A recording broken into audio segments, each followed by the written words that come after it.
मौत दा वक्त आंदा है सोनिया, उदों बंदे दी अकल नकारा हो जाती है, अकल नकारा हो जाती है, जबान बंद हो जाती है, अज़ा कमजोर हो जाते ने।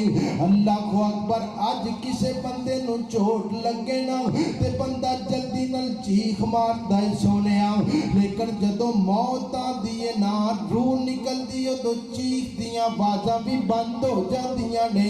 अल्लाह अकबर। अल्लाह। अखां दियां स्याहियां जिहड़ियां ने पलकां नूं चढ़ जांदियां ने, ज़बान अपनी जड़ दी तरफ चली जाती है, उंगलियां नीलियां हो जांदियां ने, रगां खिंचियां जांदियां ने इंसान दियां, सारे दा सारा जिस्म आहिस्ता आहिस्ता बेजान हो जाता है ते ठंडा पै जाता है। अल्लाह अकबर। अल्लाह। ये मौत दियां सख्तियां सोनिया, मौत दियां सख्तियां, मौत दियां सख्तियां। जेड़ा बंदा मरिया होंदा है ना ओदे सामने पूरी दुनिया भी लिया के रख दी, ठोकर मार देगा। मौत दियां सख्तियां इतनियां नहीं।